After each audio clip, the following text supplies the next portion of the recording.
السلام علیکم دوستو، کیسے ہیں آپ سب؟ امید کرتا ہوں کہ آپ سب خیریت سے ہوں گے۔ ایک بار پھر سے ہم آپ کو اپنے چینل ورلڈ ٹور پر ویلکم کرتے ہیں۔ دوستو، آج ہم آپ کو بات کریں گے اسرائیل کے بارے میں۔ جنوب مغربی ایشیا کی ایک جمہوریہ اور دنیائے عرب کا ناسور۔ اس کے شمال میں لبنان، مشرق میں شام، شمال میں فلسطین اور جنوب میں بحیرہ روم واقع ہے۔ اسرائیل کا کل رقبہ 26,990 مربع کلومیٹر ہے۔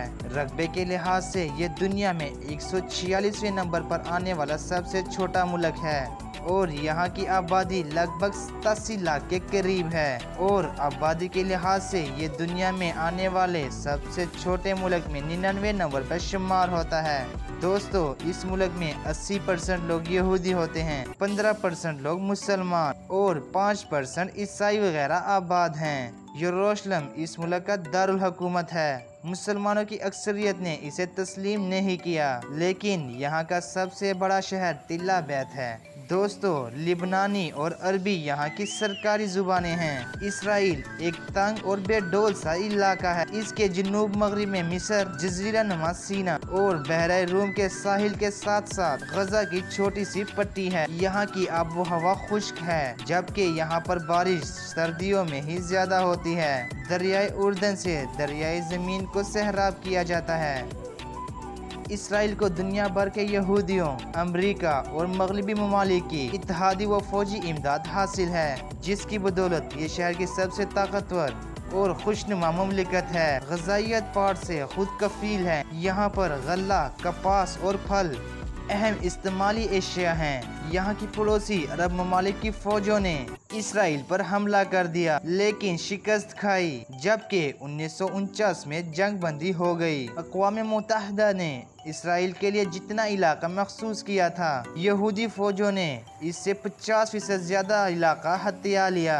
1956 میں صدر ناصر نے ایکسوس کو قومی تحویل میں لے لیا تو مغربی ممالک فرانس اور انگلینڈ کے ساتھ دینے پر اسرائیل نے مصر پر حملہ کر کے جزیرہ نما سینا اور غزہ کی پٹی پر قبضہ کر لیا۔ اس کا ارادہ نہر سوئس پر قبضہ کرنے کا تھا، لیکن روس کی دھمکی پر فوجی اپنے سرحدوں پر واپس چلے گئے۔ جون 1968 میں اسرائیل فوجیوں نے مصر، شام اور اردن پر حملہ کر دیا۔ دوسری جنگ عظیم میں ہٹلر نے بقول یہودیوں کے جرمنی میں 60 لاکھ سے زائد یہودیوں کو قتل عام کیا تھا۔ اس پورے آپریشن کو فائنل سلیوشن کا نام دیا گیا، جو بعد میں ہولوکاسٹ کے نام سے جانا گیا۔ اگرچہ اس سوال کو آج کل نمایاں طور پر اٹھایا جا رہا ہے کہ اس وقت جرمنی میں 60 لاکھ سے زائد یہودی موجود بھی تھے۔ خیر، اس واقعے کی بنیاد پر یہودی آج ساری دنیا خصوصاً عیسائیوں کی ہمدردیاں سمیٹتے آئے ہیں۔ فائنل سلیوشن کے بارے میں ہٹلر کے الفاظ کچھ یوں تھے: آج کی تاریخ مجھے غلط، ظالم اور لاکھوں معصوم یہودیوں کا قاتل سمجھتی ہے، مگر ایک دن آئے گا دنیا سمجھ جائے گی کہ میں صحیح تھا۔ میں نے 90% یہودیوں کو ختم کر دیا، 10% یہودی اسی لیے چھوڑ رہا ہوں تاکہ دنیا سمجھ سکے کہ میں نے انہیں کیوں قتل کیا تھا۔ دنیا کے 3 بڑے الہامی مذاہب اسلام، عیسائیت اور یہودیت، ان کے اہم مذہبی مقامات اسرائیل کے دارالحکومت یروشلم میں واقع ہیں۔ یہاں پر حضرت سلیمان علیہ السلام کا تعمیر کردہ تخت سلیمانی تھا، جو بنی اسرائیل کا قبلہ تھا۔ یہ یہودیوں کے لیے مقدس ہے۔ یہ شہر حضرت عیسیٰ علیہ السلام کی پیدائش کا مقام بھی ہے اور یہی ان کی تبلیغ کا مرکز بھی تھا، جو کہ عیسائیوں کے لیے بہت ہی زیادہ مقدس ہے۔ بیت المقدس مسلمانوں کا قبلہ اول اسی شہر میں ہے۔ خانہ کعبہ سے پہلے مسلمان اسی طرح منہ کر کے نماز پڑھا کرتے تھے، جو کہ مسلمانوں کے لیے بھی بہت مقدس ہے۔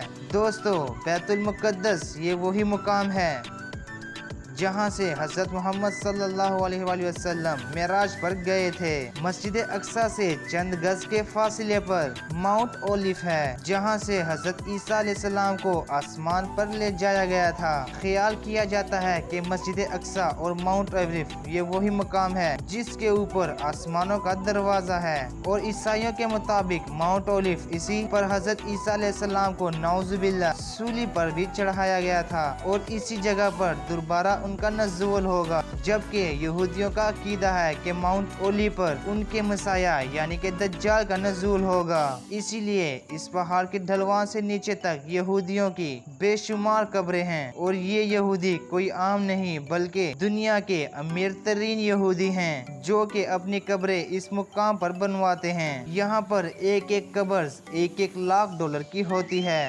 اس کی وجہ یہودیوں کا ماننا ہے کہ جب ان کا مسیح ماؤنٹ ٹولی پر آئے گا تو قبروں والے ان کے پہلے سپاہی ہوں گے، جو کہ اس کے حکم پر قبروں سے اٹھیں گے اور دنیا کو فتح کریں گے۔ یہودیوں کی مقدس عبادت کا دیوار گلیہ ہیکل سلیمانی کی آخری نشانی پر بھی اسی میں واقع ہے، جو مسجد اقصی کی ایک دیوار ہے۔ یہودی اس دیوار کے سامنے دعائیں مانگتے ہیں، روتے ہیں اور مرادیں لکھ کر اس دیوار کی سوراخوں میں ڈال دیتے ہیں۔ یہودیوں کے نزدیک یہ دیوار ہیکل سلیمان کی دیوار ہے، جو کہ حضرت سلیمان علیہ السلام نے جنوں سے تعمیر کروائی تھی۔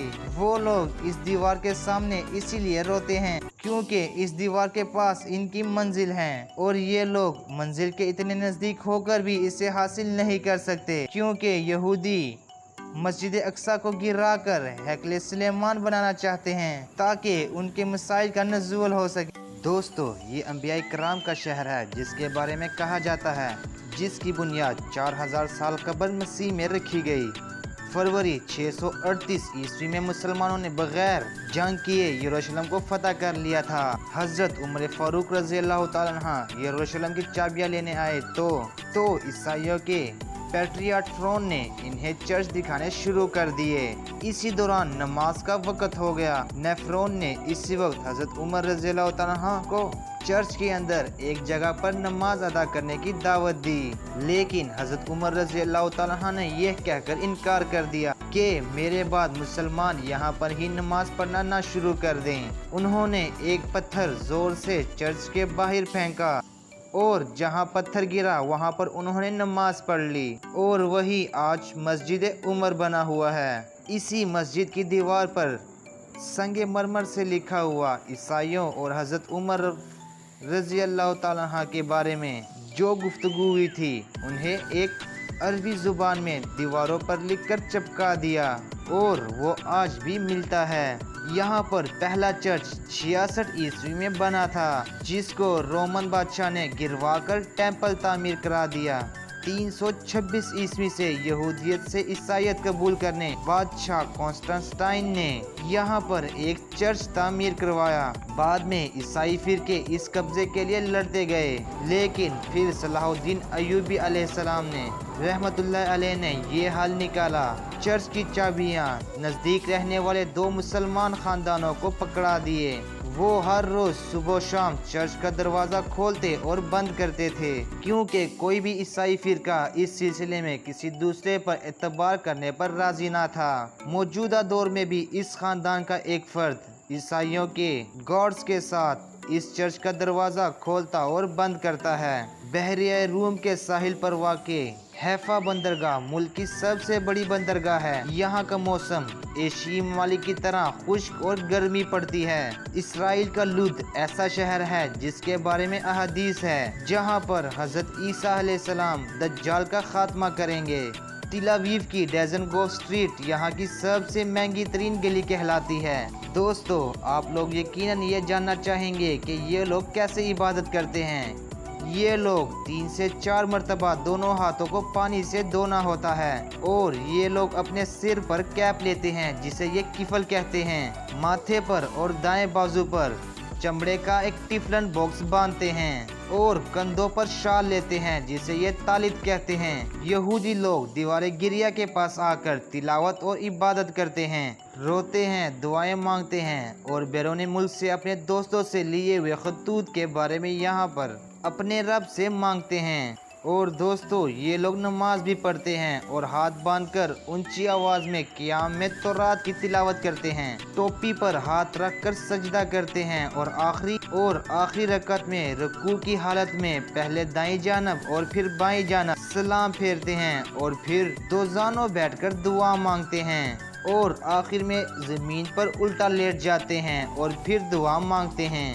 دوستو دنیا کی 3000 سے زائد کمپنیوں کی ابتدا اسرائیل سے ہوئی تھی۔ اسرائیل میں ماڈل بننے سے پہلے اپنا ہیلتھ کارڈ اور وزن بتانا بہت ضروری ہے۔ دنیا کی سب سے بڑی ڈائمنڈ ہول سیل کی مارکیٹ اسرائیل میں ہے اور اسے بطور کرنسی بھی قبول کیا جاتا ہے۔ دوستو پاکستانی قانون کے مطابق اسرائیل جانا غیر قانونی ہے، لیکن اسرائیلی قوانین کے مطابق پاکستانی اسرائیل آ جا سکتے ہیں۔ اسرائیل کا ویزا لینے کے لیے لوگوں کو عمان، آذربائیجان، کینیا، امنگما یا نیپال میں جانا ہوتا ہے۔ زمینی راستے سے جانے کے لیے سیاح 2 راستوں کا سہارا لیتے ہیں جو کہ اردن اور نیپال سے جاتے ہیں۔ دنیا کا ہر یہودی اسرائیل کا شہری ہے۔ اسرائیل دنیا کا واحد ایسا ملک ہے جس میں خواتین کے لیے فوجی خدمات بہت ضروری ہیں۔ اسرائیل میں کسی بھی شخص کو زمین نہیں بیچی جاتی بلکہ اسے لیز پر دیا جاتا ہے۔ اسرائیل میں فی کس کے حساب سے سب سے زیادہ کتابیں چھپتی ہیں۔ اسرائیلی دنیا میں سب سے زیادہ فروٹ کھانے والوں میں شامل ہوتے ہیں۔ دوستو ڈیڈ سی یعنی بحر مردار، عرب اسے بحر میت کہتے ہیں، جو کہ قدیم زمانے میں بحر لوط بھی کہلاتا تھا۔ یہ دنیا کا پست ترین مقام ہے جو کہ سطح سمندر سے 1300 فٹ نیچے ہے۔ ڈیڈ سی دنیا کا واحد سمندر ہے جس میں کسی بھی قسم کی حیات نہیں پائی جاتی۔ اس میں نہ ہی کوئی مچھلی ہے اور نہ ہی کوئی پودا، حتیٰ کہ اس میں اکائی تک نہیں اگتی۔ آپ کو اس پر موج بھی نہیں دکھائی دیتی۔ اس پر کشتی، موٹر بوٹ اور بحری جہاز بھی نہیں چل سکتے کیونکہ ڈیڈ سی میں نمکیات کی مقدار 23 سے 25% ہے، جبکہ عام سمندر میں یہ مقدار 4 سے 6% کے درمیان ہوتی ہے۔ چنانچہ باری نمکیات کی وجہ سے ڈیڈ سی میں زندگی ممکن ہے اور نہ ہی کشتی رانی۔ آپ جو ہی سمندر میں کشتی ڈالتے ہیں یہ فوراً ہی الٹ جاتی ہے۔ یہ دنیا کا واحد ایسا سمندر ہے جس میں کوئی بھی شخص یا جانور ڈوب نہیں سکتا۔ اس کا جنوب مشرقی علاقہ اردن جبکہ غروب اسرائیل میں واقع ہے۔ دوستو یہ سمندر دراصل اللہ تعالیٰ کے عذاب کا نتیجہ ہے۔ حضرت لوط علیہ السلام کی 5 بستیاں جس میں سرمود، عمورہ اور تغر زیادہ مشہور تھی، وہ بستیاں اسی جگہ پر آباد تھی اور وہ لوگ ہم جنس پرستی کے شکار تھے، اس لیے اللہ تعالیٰ نے ان پر بھاری عذاب نازل کیا۔ اللہ تعالیٰ نے حضرت لوط علیہ السلام کو بستی چھوڑنے اور ان کو پیچھے نہ دیکھنے کا حکم دیا تھا۔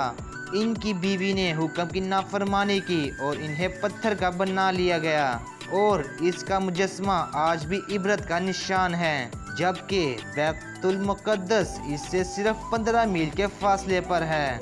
تو دوستو یہ تھی ہماری آج کی ویڈیو اسرائیل کے بارے میں۔ تو بتائیے کیسی لگی آپ کو ہماری آج کی ویڈیو؟ امید کرتا ہوں کہ آپ کو اچھی ہی لگی ہوگی۔ اگر اچھی لگی ہے تو اسے لائک اور سبسکرائب کرنا نہ بھولیے گا اور اپنے دوستوں کے ساتھ ضرور شیئر کیجیے تاکہ ان کے علم میں بھی اضافہ ہو۔ ابھی کے لیے دے ہمیں اجازت۔ اللہ حافظ۔